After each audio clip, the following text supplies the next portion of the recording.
March 3 2024 தேய்பிறை அஷ்டமி வழிபாடு. பொதுவாகவே ஞாயிற்றுக்கிழமை மாலை நேரத்தில் பைரவர் வழிபாடு செய்வது ரொம்ப சிறப்பு வாய்ந்ததாக சொல்லப்பட்டுள்ளது. நாளைய தினம் மார்ச் 3 2024 ஞாயிற்றுக்கிழமையோடு சேர்ந்து தேய்பிறை அஷ்டமி திதியும் வந்திருக்கிறது. ஆகவே இந்த நாள் மிக சிறப்பு வாய்ந்த நாள். எதிரி தொல்லை விலக, கடன் தொல்லை நீங்க, கண்திருஷ்டியில் இருந்து விடுபட நாளைய தினம் எல்லோரும் பைரவர் கோவிலுக்கு சென்று அவரை வழிபாடு செய்ய வேண்டும். நாளை ஞாயிற்றுக்கிழமை மாலை அதிகாலை 4:30 மணியிலிருந்து காலை 6 மணி வரை ராகுகால நேரம். இந்த நேரத்தில் பைரவருக்கு நிச்சயம் எல்லா சிவன் ஆலயங்களிலும் விசேஷ பூஜைகள் நடக்கும். தவறாமல் அங்கே சென்று கலந்து கொண்டு உங்கள் வழிபாட்டை மேற்கொள்ளவும். இதோடு சேர்த்து ரொம்பவும் கடன் பிரச்சனை உள்ளவர்கள் நாளைய தினம் வீட்டில் செய்ய வேண்டிய வழிபாட்டை பற்றியும் இப்போது தெரிந்து கொள்வோம்.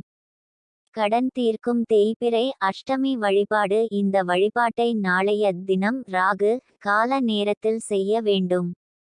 அதாவது நாளை மாலை அதிகாலை 4:30 மணியிலிருந்து காலை 6 மணிக்குள் இதை செஞ்சிருங்க.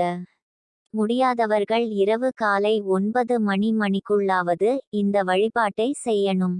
பூஜை அறையில் விளக்கு ஏற்றி வைத்துவிட்டு பைரவரை மனதார பிரார்த்தனை செய்து கொள்ளுங்கள். பரிகாரத்திற்கு 8 ரூபாய் நாணயங்கள் தேவை. அதை முன்கூட்டியே தயாராக எடுத்து வைத்து கொள்ளுங்கள். ஒரு சதுர வடிவில் இருக்கும் சிவப்பு நிற துணி தேவை. புது துணியை வெட்டி எடுத்து தண்ணீரில் அலசி காய போட்டு வச்சுக்கோங்க.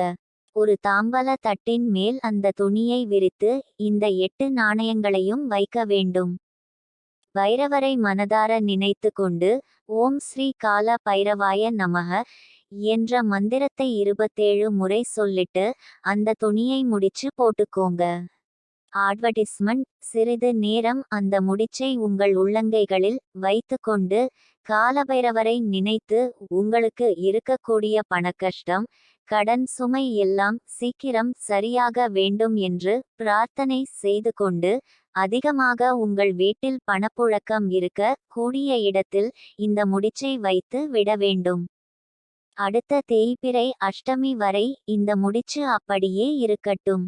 அடுத்த தேய்பிறை அஷ்டமி வரும் போது இந்த முடிச்சில் இருக்கும் நாணயங்களை கழட்டி அந்த நாணயத்தோடு இன்னும் கொஞ்சம் காசு போட்டு பைரவருக்கு அரளிப்பூவோ அல்லது வேறு ஏதாவது பூஜை பிரசாதமுமோ வாங்கி கொண்டு போய் கொடுத்து விடுங்கள். முடிந்தால் இந்த காசோடு இன்னும் கொஞ்சம் காசு போட்டு புனுகு வாங்கி பைரவர் கோவிலுக்கு கொடுப்பது ரொம்ப சிறப்பான பலனை தரும். அட்வர்டைஸ்மெண்ட். இதே போல தொடர்ந்த தேய்பிறை அஷ்டமி திதியில் 8 ரூபாய் நாணயங்களை பைரவரை நினைத்து முடிச்சு போட்டு பீரோவில் வைத்தால் உங்கள் பணம் சம்பந்தப்பட்ட பிரச்சனை தீரும்.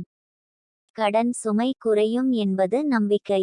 கடன் தீரும் வரை இந்த பரிகாரத்தை தொடர்ந்து செய்யலாம். இதையும் படிக்கலாமே.